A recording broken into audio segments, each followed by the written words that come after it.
Yo, yo, yo, what it is, what it do, man? It's your main man, Shotta Zoe Pound, aka Guamo Vela, man. I'm back up in this thing. And I hope don't nobody call me, man, and end up blanking my screen off. Cause last time I was doing my live, somebody called me in the middle of my live and ended right when I was ending though. So that was good. That was kind of good that they ended my live right when I got ready to end it.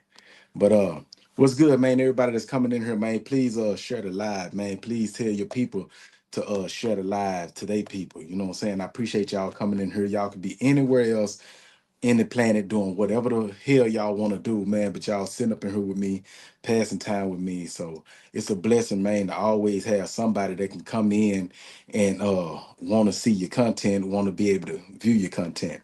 But just like I said, I just hope don't nobody called me and end up blinking my whole screen off again. You know what I'm saying? That happened already. I hope I can go ahead and get this here done. J Rose, man, what's good with you, homie? Man, I can't call it, bro. I got all this stuff packed up right now, you know what I'm saying? So by next week, man, I'm planning on not being in here no more. You know what I'm saying? I'm going to my next destination. But yeah, this probably be the last video that I do in here. You know what I'm saying? In this place, you know. And I'm finna get ready to get on the grind, man, real heavy, and probably get ready to take some trips and all of that, man. So yeah, but not no vacation trips. I ain't really with the vacation trips and all that.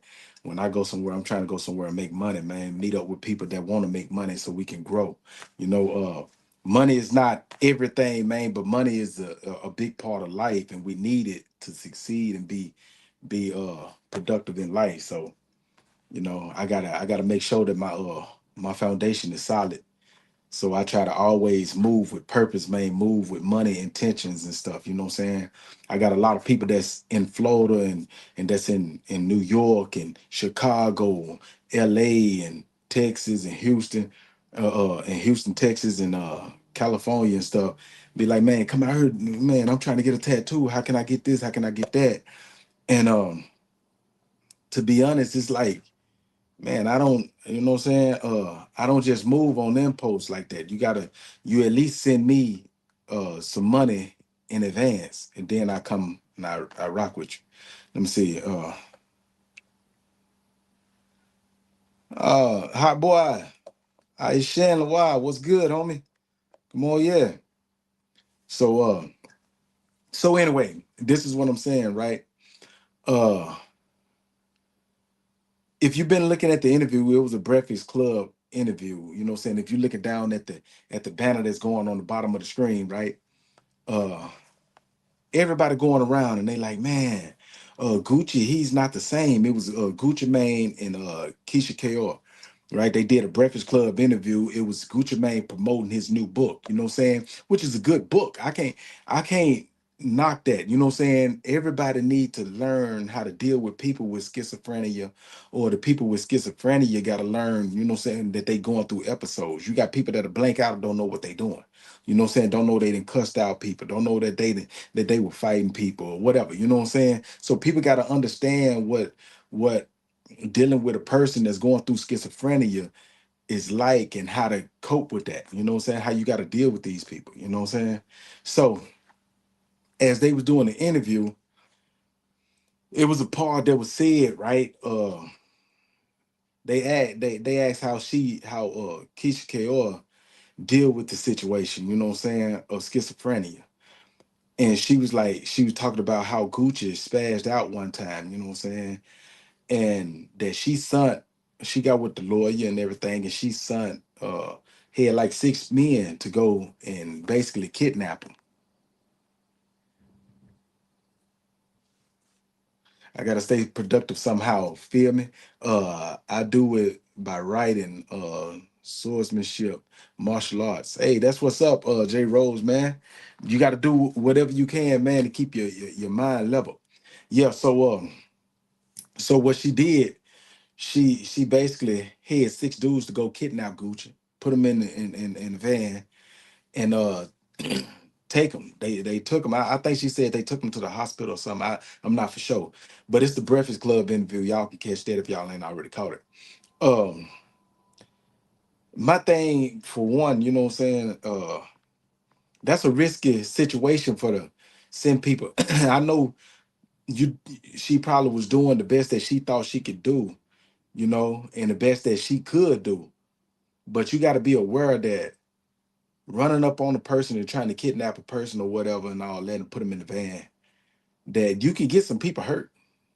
A lot of people can get hurt in that situation. And she was like, well, he was trying to fight and he was trying to do this. Okay. You know what I'm saying? You got a lot of people that can get hurt in that situation, you know?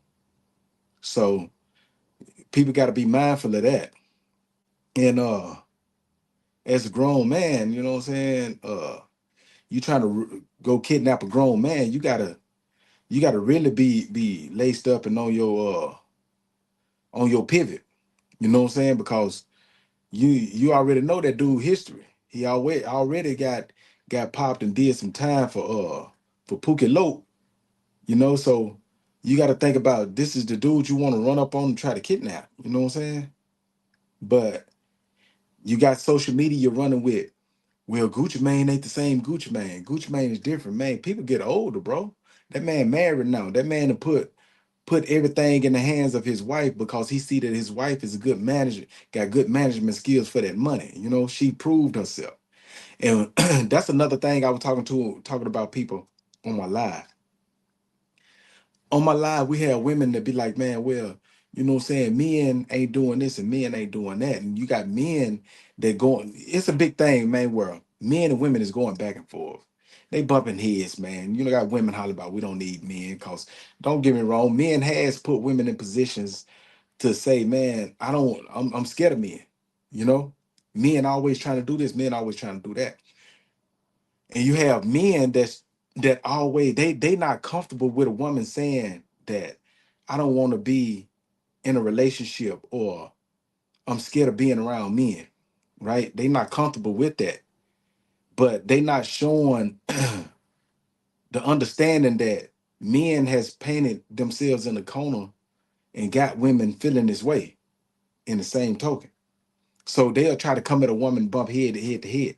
So, but anyway, uh women say that men always want to control the situation. Now we have Gucci that's on the public stage that actually allowed his woman to take the ring in her strong point and she's excelling. We have people now hollering about, oh, she's controlling them.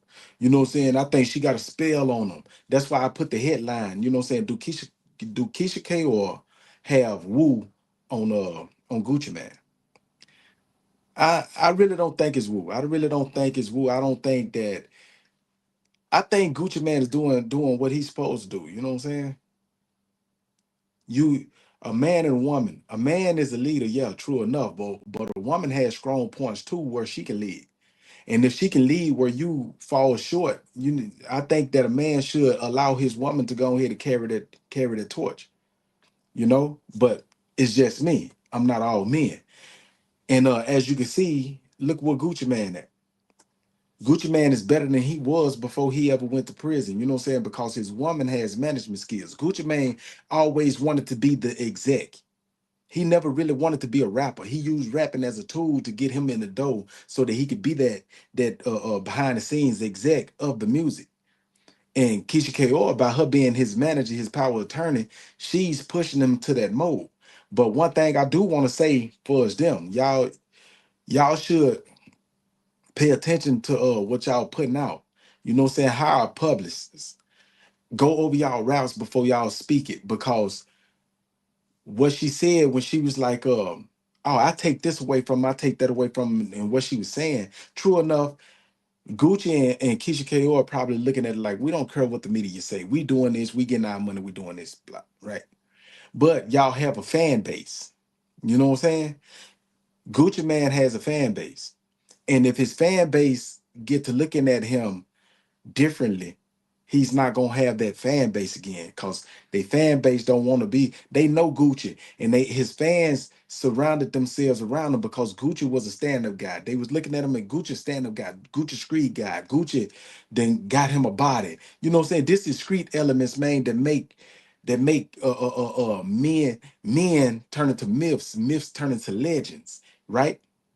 And so this man is a walking legend in the realm of the industry, of the music industry.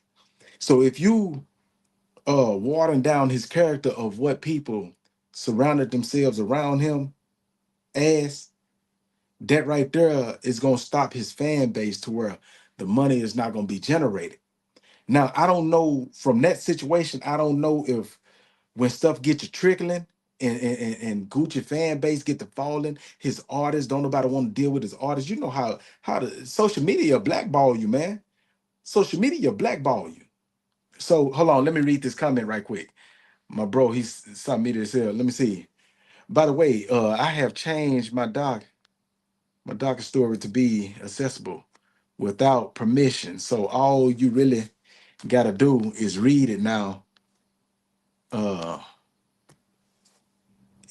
is tap the link. Okay. You gotta tell me where it's at, homie. Tell me where it's at. And I'm gonna say where it's at and where other people can look for it at and read it themselves. And we all gonna go and tune into your stuff. Cause I wanna read it myself and see what it's about. You come into my platform and you support me, homie. I want to support you in the best way possible on my channel. Okay.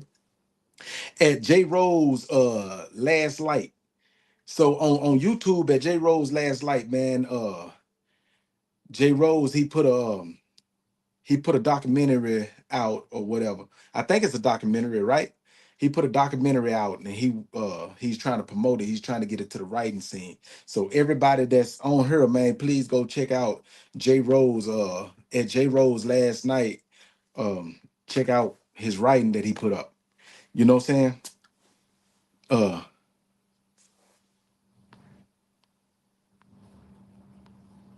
Man, you supporting me right now, homie. You know what I'm saying? I'm good on that. I'm good on that, fam. You know, I don't be looking for nothing back. That's one thing I do. I try to do stuff, man, because if I can do it, I try to do it for. I don't look for nothing back. Nothing that I do, I don't look for nothing back from it. You know what I'm saying? You don't owe me nothing, you know? But yeah, man. So that's what I'm saying. Like, I think that they should work on what they putting out to the public because it could diminish that man's brand, you know, and have people don't want to mess with his brand in a whole, all because of his image. You know what I'm saying? It ain't because he spazzed out. We know that it's messed up that people gravitate to this man breaking down to being sick and having an episode, and we use it as media to blow it up and clown the man. You know what I'm saying? That's messed up, you know. But this is what the industry is all about: sex, money, crime, sell. Sex, money, crime, sell all day. So if he's spazzing out and he doing this here, that give people something to talk about. Oh yeah, he spazzing now, and they gonna laugh and they gonna giggle, they gonna point the finger. He look like a clown. Boom. That's what it's gonna be.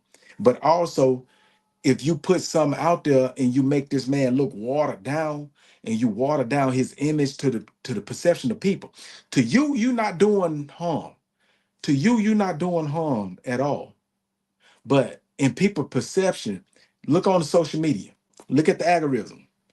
Everybody going off saying that that man's controlled, that man's a clone, that man this and that man's that, and they feeding off that. You know. Now, don't get me wrong. I don't know how y'all pockets is coming from this attention that y'all getting, but if it's bringing revenue to your pockets, you know what I'm saying. So be it. Hey, who am I to say?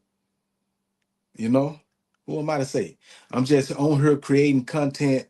You know, and I try to give as much positive feedback as I can, you know what I'm saying, dealing with situations. You know, I ain't got a dog in the fight, really. You know what I'm saying? I'm just sitting back here being a spectator, you know what I'm talking about? But I have been through some of the stuff that Gucci Mane been through. And I just try to I just try to shed light on it. You know what I'm saying? I love what's going on. I love how that man had left his money in your hands and how Keisha K.O. flipped that money when that man got out. That man was in a better position than he was when he went in. She showed this man something goddamn me of a realm to where he wasn't looking at. Hey man, y'all do y'all thing, man. Y'all living y'all life, y'all. You. Pooh Shiesty, he done got out. You done gave him that bag. You know what I'm saying? Y'all get in that studio, man. Try to push this brand. You know what I'm talking about? But I just look at it like save some of the stuff for the book because you don't want to put it on social media. It's a lot of these people that's on social media. They won't read the book because certain things. You know what I'm saying? So you just give them enough so that they can go read the book. You know what I'm saying? And I appreciate a person coming out with that type of book anyway, because that book should be uh publicized for us in the industry, celebrities and stuff, because they don't talk about that type of stuff enough. How people have these episodes and they sick and they don't know what they doing when they doing it. So we need to try to push some positivity, man. Push more positivity instead of negativity. We got too many people that's being unalive, little young talent, man, being unalived at an early age. And it's crazy, you know. But the thing about it is positive stuff never catch airwaves, it never catch traction. The algorithm don't open up to positivity. Everybody trying to find something to tear you down, no matter what it is. When you put something positive in the atmosphere, your own people, not even people that's not in your culture or in your realm, right? It's your own people, your brothers, your sisters, your uncles, your cousins, your homie. It ain't the dude from around the block that's from another hood or whatever. It's your own homies, man, that's tearing you down and don't want your success to go. Some of the same people that you have in your realm, you know what I'm saying, for us, they going out partying with you and they reaping from the benefits of you being who you is. Those same people don't really like you. They just like you because you doing something for them. You know, you doing something for them. When you ain't doing nothing for them no more, they fall off. This here run me to the realm of P Diddy, Sean Puffy Combs, right? Before the video footage of Cassie and all that, man, Sean Puffy Combs, he was the gatekeeper of the entertainment business for his hip hop. You know what I'm saying? I don't give a damn if you was in California. I don't give a damn if you was in in the South. I don't give a damn Midwest or what. Everybody and they mama wanted to circulate themselves around P. Diddy because they knew they can get their foot in if they deal with P. Diddy. But this is one thing that people didn't understand. Like P. Diddy was answering the people. It was other people that got P. Diddy in the door where he was at. So P. Diddy was under contract with them. The thing is, P. Diddy learned from them. That's why P. Diddy was acting the way that he was acting. Because he learned from the people that had him under contract. So when he had that show of making the band, if you pay attention to how he act like he was a tyrant. Everybody else was minions. You want to do this tap dance for me. You want this record deal tap dance for me. You know what I'm saying? And he talked to them people like they wasn't nothing. Like they was, you know what I'm saying? Just roaches, you know? And so anyway, fast forward, the people that got him in, when he thought that he was bigger than the average, they snatched that rug from up under his feet. They started putting footage out and they started showing that, man, your people, we control your people too. We hit switches on your people when we feel free. You know, all we got to do is put it out there that you did this, and your people gonna turn on you. Your people gonna do our dirty work for us. Your people, and that's exactly what they did. Soon as all this stuff started coming out about P Diddy, instead of us keeping it in house by us being black, we wanna crucify. We want to crucify. P Diddy didn't get locked up for a crime. P Diddy got locked up because he was trying to bolt the status quo that got him up there, and they didn't want him to do it. So they turned. You know what I'm saying? They turned his own people against him. They didn't care about P Diddy getting locked up. They didn't care about what he did to Cassie. They don't care about his freak offs. You know what I'm saying? Tell me one celebrity before that stuff came out about P Diddy. Tell me one celebrity that didn't want to be involved in an all white party with P Diddy.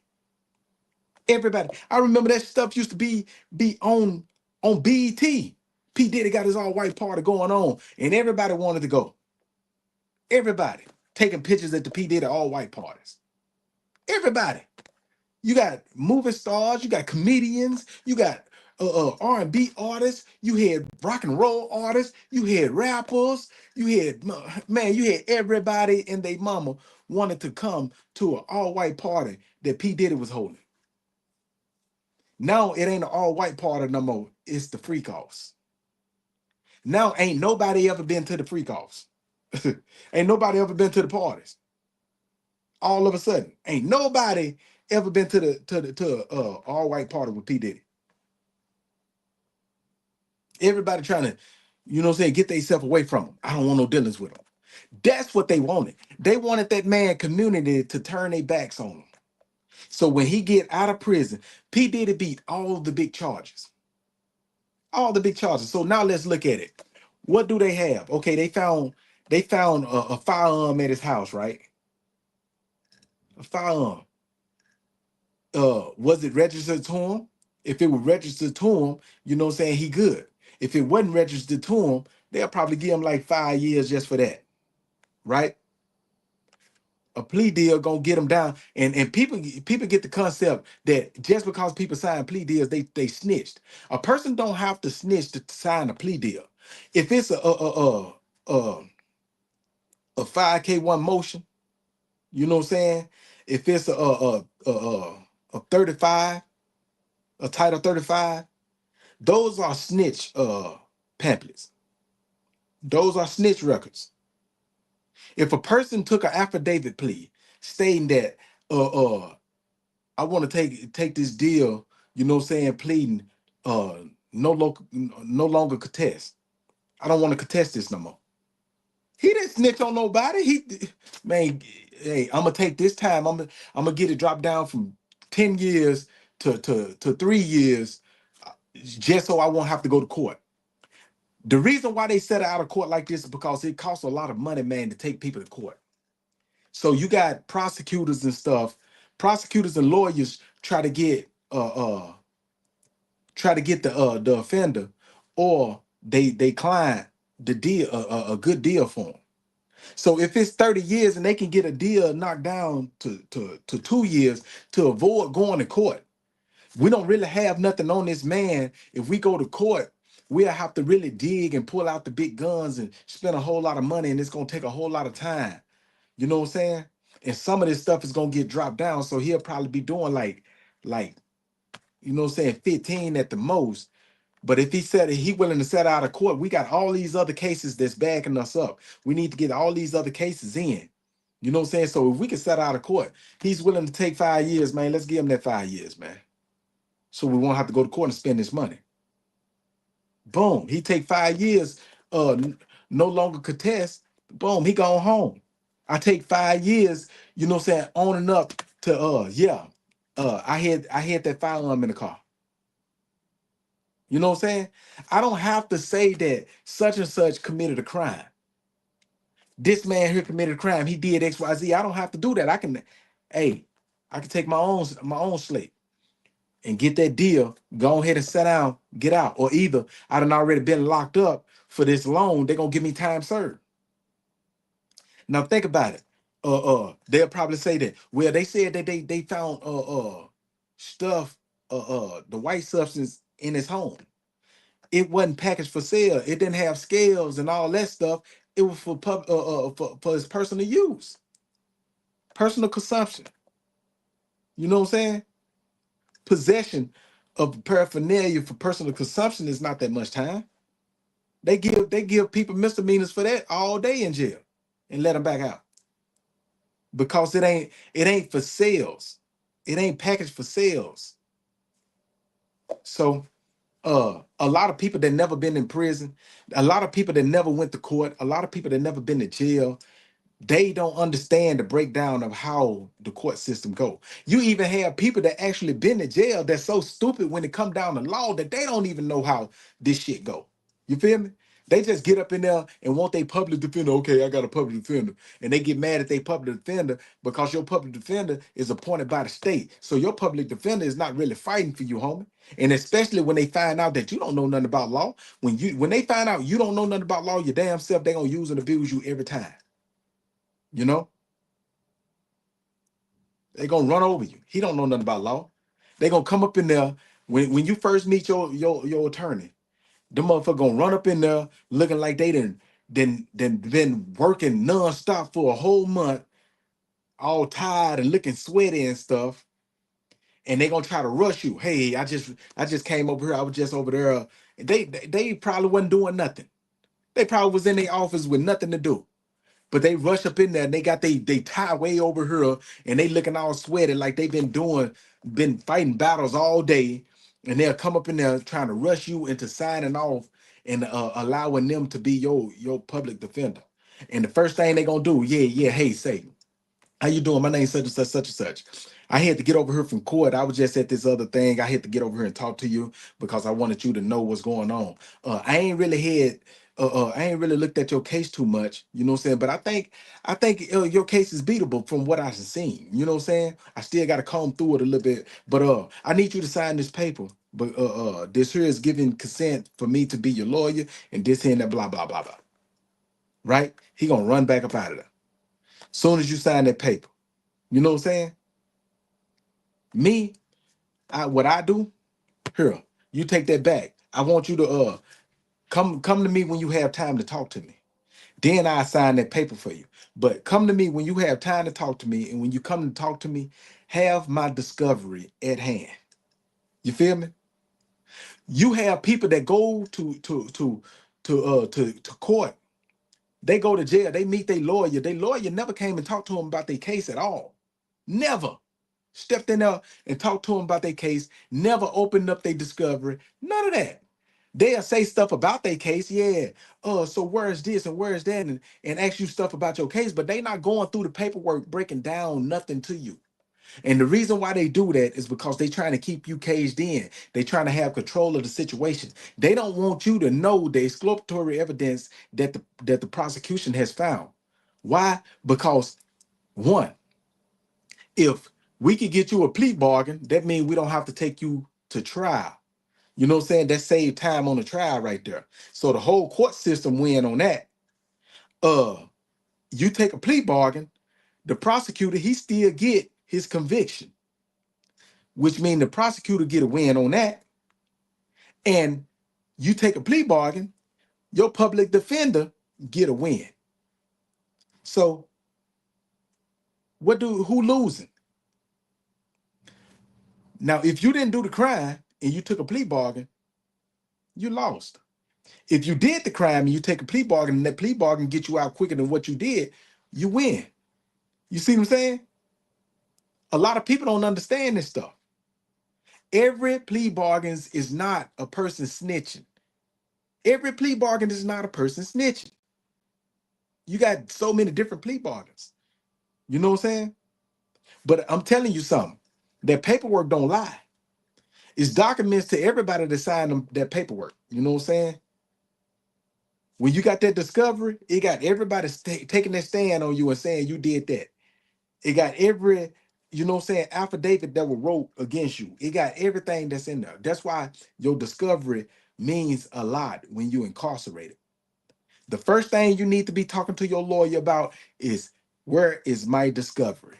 I need copies of my discovery, full copies, including the exculpatory evidence. I need full copies of my discovery. That's the first thing you want to talk to your lawyer about. You know what I'm saying? You're going to go to your arraignment and they're going to set you a date. You know what I'm saying? You tell that if he come up in there and he don't come and give you your discovery before you step up in that courtroom, you let it be known in that courtroom, Your Honor, I requested my discovery from my public pretender, and he still ain't, you know what I'm saying, relinquished my discovery to me. Can I please have it ordered in this court that I have my discovery relinquished to me? I want to say it in front of the courts and in front of the prosecutor. I need my discovery relinquished to me so I can adequately fight my case properly. And I promise you, you're gonna have your discovery coming in there with flying colors. They cannot hold your discovery away from you. Because if they withhold your discovery when you requesting it, that means they trying to stop and hinder you from fighting your case. You know, so that's just food for thought for anybody that didn't know. You don't put your hands you don't put your life in the hands of your lawyer.